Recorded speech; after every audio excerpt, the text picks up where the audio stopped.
నమస్తే. రెవెన్యూ సమస్యలను పరిష్కరించేందుకు నారా చంద్రబాబు నాయుడు గారు ఒక మాస్టర్ ప్లాన్ వేసినట్టు తెలుస్తోంది. సో దాని డీటెయిల్స్ తెలుసుకుందాం. ప్రస్తుతం స్టూడియోలో జర్నలిస్ట్ శేషరావు గారు ఉన్నారు. వెల్కమ్ చెప్దాం. Hello sir. హలో సార్, ఏంటి సార్ ఆ మాస్టర్ ప్లాన్? ఇప్పుడు అత్యంత ఎక్కువ సమస్య ఆంధ్రప్రదేశ్లో ఏదైనా ఉందనంటే రెవెన్యూ సమస్య. ఇది క్రియేట్ చేసింది ఎవరంటే గత ప్రభుత్వానికి సంబంధించినటువంటి నేతలు, గత ప్రభుత్వానికి సంబంధించినటువంటి ముఖ్యమంత్రి గారు ఆలోచన నుంచి వచ్చినటువంటి ల్యాండ్ టైటిలింగ్ యాక్ట్.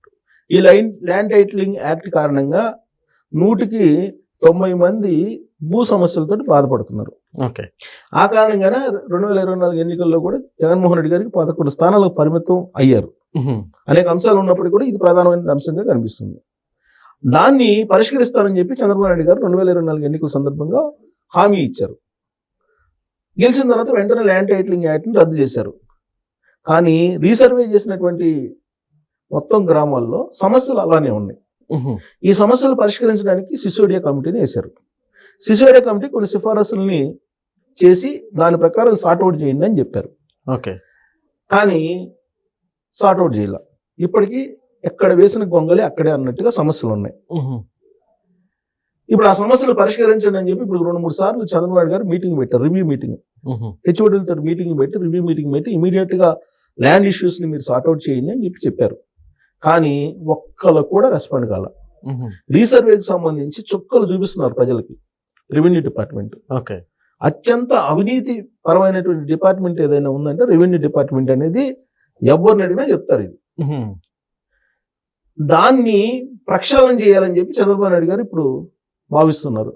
కానీ ఏంది, ఆయన ఇండస్ట్రీస్లు తీసుకొచ్చిన 20 లక్షల ఉద్యోగాలు ఇచ్చిన, అమరావతి నిర్మాణం చేసిన, పోలవరం నిర్మాణం చేసిన, విశాఖను ఐటీ హబ్ కింద తయారు చేసిన, తిరుపతిని ఎలక్ట్రానిక్స్ హబ్ కింద తయారు చేసిన, డ్రోన్స్ హబ్గా ఓరుగలను తయారు చేసిన, లేదు ఇంటికి 1 కిలో బంగారం ఇచ్చిన, ఆకాశాన్ని తీసుకొచ్చి మీకు ఇస్తాను, స్వర్గాన్ని ఇస్తానని చెప్పిన, వాళ్ళ సమస్యలు భూ సమస్యలు ఉన్నంత వరకు అసంతృప్తిగానే ఉంటారు ప్రజలు. అంటే అంత తీవ్రంగా ఉన్నాయి.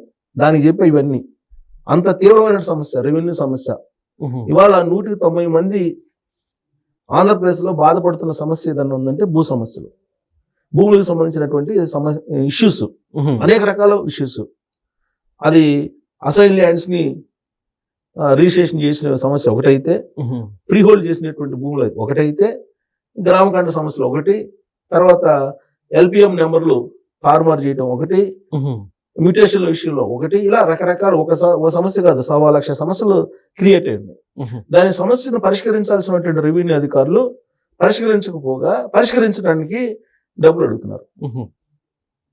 సరే, డబ్బులు ఇచ్చి పరిష్కరించడానికి కూడా వాళ్ళు డబ్బులు ఇచ్చిన వాళ్ళు కూడా పరిష్కరించే పరిస్థితి లేదు. ఇంత జటిలమైన సమస్య ఆంధ్రప్రదేశ్లో, జటిలమైన సమస్య ఏదన్నా ఉందంటే రెవెన్యూ సమస్య. ఈ సమస్యను పరిష్కరించాలంటే ముందు అధికారుల్లో చిత్తశుద్ధి ఉండాలి, రెవెన్యూ డిపార్ట్మెంట్లో చిత్తశుద్ధి ఉండాలి. కానీ వాళ్ళకి చిత్తశుద్ధి లేదు.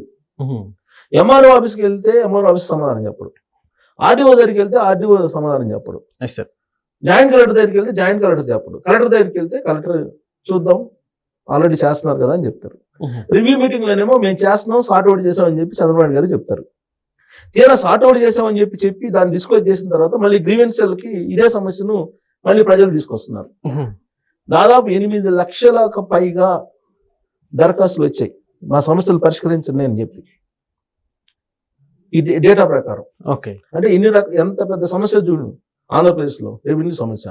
అందుకే చంద్రబాబు నాయుడు గారు ఏం చేశారంటే ఒకటి పరిష్కారం అన్నట్టుగా ఆయన ఒక నిర్ణయం ప్రాథమికంగా తీసుకున్నట్టు తెలుస్తుంది. అఫీషియల్గా ఇంకా అనౌన్స్ కాలేదు. కానీ దొంగ చేతికే తాళాలు ఇవ్వడం అనేది ఒకటి పెద్దలు చెప్తుంటారు సామెత.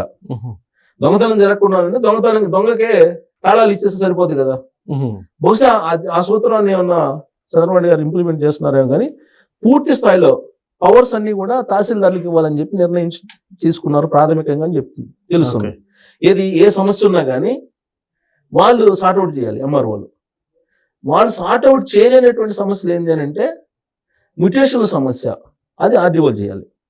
అదే ఎల్పిఎం సమస్య, ఈ రెండింటినీ ఆర్డీఓల దృష్టికి, మిగతా అన్ని కూడా కింద తహసీల్దార్ లెవెల్లోనే చేయాలని చెప్పి తహసీల్దార్కి గతంలో లేనటువంటి పవర్స్ని ఇవ్వాలి అనేటువంటి ఒక నిర్ణయం ప్రాథమికంగా ఆంధ్రప్రదేశ్ ముఖ్యమంత్రి చంద్రబాబు గారు తీసుకున్నారని తెలుస్తుంది. అఫీషియల్గా రావాల్సి ఉంది.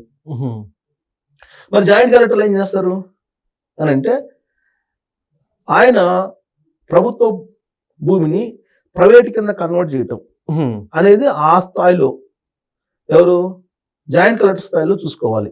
ఓకే, అంటే ఒకే సమస్య జాయింట్ కలెక్టర్ దగ్గరికి వెళ్తుంది. ఇప్పటి వరకు ఏంటి, ప్రతి సమస్య జాయింట్ కలెక్టర్ దాకా వెళ్తుంది లేదా ఆర్డీఓ దాకా వస్తుంది. దాదాపు 90% పవర్స్ తహసీల్దార్కి ఇస్తున్నారు. ఇప్పుడు తహసీల్దార్కి ఇచ్చి తహసీల్దార్ మీదనే మొత్తం పెడుతున్నారు. నువ్వే రీసర్వే చేయి, LPM లో తప్పులు ఉంటే అది కానీ సర్దిద్దు, లేకపోతే ఆర్డీఓ దగ్గరికి వెళ్ళు. మిగతా LPM కాకుండా మిగతా సమస్యలన్నీ MROని పరిష్కరించాలి, తహసీల్దార్ అంటారు. సో తహసీల్దారే పరిష్కరించాలి. ఆ తహసీల్దార్ పరిష్కరించాలంటే మొత్తం అతని అండర్లోనే RIలు వీళ్ళందరూ ఉంటారు. అలాగే గ్రామ సచివాలయాలకు సంబంధించినటువంటి సిబ్బంది కూడా వాళ్ళ ఆధ్వర్యంలోనే ఉంటారు. సో కాబట్టి వాళ్ళే దొంగలు. ఎవరు? తహసీల్దార్లు కొంతమంది, అందరు కాదు, కొంతమంది. వాళ్ళ దగ్గరికి ఎవరు వెళ్ళినా సరే ఎకరాకి 20,000 అడుగుతున్నారని చెప్పేసి రిపోర్ట్స్ గవర్నమెంట్ దగ్గర ఉన్నాయి. అంటే అవినీతికి పాల్పడి ఎకరాకి 20,000 మ్యూటేషన్ కోసం లేదంటే పాస్ పుస్తకాల కోసం రైతులు ఇవ్వగలరా? భూ యజమానులు ఎందుకు ఇవ్వాలి అసలు వీళ్ళకి? ఆ సమస్య ఎక్కువైపోయింది.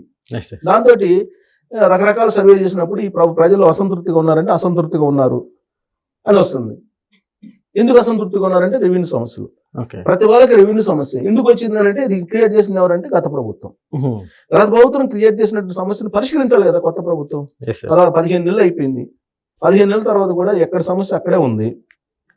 వాళ్ళకి ఆ సమస్య కారణంగా లోన్ పెట్టుకోవడానికి లేదు, దాన్ని విక్రయించడానికి లేదు, దాన్ని ఎవరికైనా ట్రాన్స్ఫర్ చేయడానికి లేదు, బ్యాంకులో లోన్ పెట్టుకోవడానికి లేదు. ఇంకా ఏం చేయలేదు, దాన్ని ఏం చేసుకోలేని పరిస్థితిలో ఉన్నారు. ఇలాంటి సందర్భంలో చంద్రబాబు నాయుడు గారు దాని మీద ఒక కూలంకుషంగా చర్చిస్తున్నారు. అసలు యాక్చువల్ గా ఒక చట్టాన్ని కూడా తయారు చేశారు దీనికి సంబంధించి. ఎవరైనా అవినీతి పాల్పడి మిమ్మల్ని కనుక డబ్బులు అడిగితే మీరు ఇన్ఫర్మేషన్ ఇస్తే పకడ్బందీగా ఆ ఎంప్లాయీని సస్పెండ్ చేయడం కాదు, టోటల్ గా డిస్మిస్ చేసేటువంటి పవర్స్ కూడా ఆ చట్టంలో ఉంది. ఓకే, కొత్తగా ల్యాండ్ టైటిలింగ్ యాక్ట్ రద్దు చేసేసి కొత్తది సిసోడియా కమిటీ ఇచ్చినటువంటి సిఫారసుల మేరకు ఆ సిఫారసులో ఒక సిఫారసు ఏంటంటే మీకు మీ భూ సమస్యలను పరిష్కరించడానికి ఎవరైనా డబ్బులు అడిగితే మీరు ఇన్ఫర్మేషన్ కనుక ఇచ్చి ఆధారంగా చూపితే డిస్మిస్ చేస్తారు. డిస్మిస్ అనేది ఉంది ఆ సిఫారసుల్లో. కాబట్టి ఒక 10 మందినో 20 మందినో డిస్మిస్ చేసేస్తే అప్పుడు ఈ ఎవరైతే లంచం అడుగుతున్నారో దొంగలు వీళ్ళు పనిచేస్తారు. లేదంటే అప్పటి వరకు చంద్రబాబు నాయుడు గారు చెప్పినా ఏదో ఒక కొర్రీ పెడతారు. అంటే ఎంత బలమైన కొర్రీలు పెడితే అంత డబ్బులు వస్తాయి అనేది వాళ్ళకి తెలుసు. సో కొర్రీలు పెడుతుంటారు, తిప్పుతుంటారు, నానా రకాల హింస పెడుతున్నారు ఆంధ్రప్రదేశ్ ప్రజల్ని. ఈ రెవెన్యూ సంబంధించినటువంటి డిపార్ట్మెంట్ లో ఉండేటువంటి కొంతమంది ఉద్యోగులు. సో అందుకే చంద్రబాబు గారు సీరియస్ అయ్యారు. సీరియస్ అయ్యి ఇప్పుడు దీన్ని ప్రక్షాళన చేయడానికి ఆయన పూనుకున్నారు. MROలకే మొత్తం పవర్స్ ఇచ్చేసి వాళ్ళ చేతనే పని చేయించాలని చెప్పి నిర్ణయం తీసుకున్నారు. ఆయన ఏం చేసినా కానీ కరెక్ట్ గా ఫిక్స్ చేస్తారు. చూడాలి MROని ఎలా ఫిక్స్ చేయబోతున్నారు ఈ తహసీల్దారులు అనేది మనం చూడాలి. వాళ్ళని కానీ ఫిక్స్ చేస్తే మొత్తం సమస్యలు పరిష్కారం అవుతుంది. Okay sir, thank you.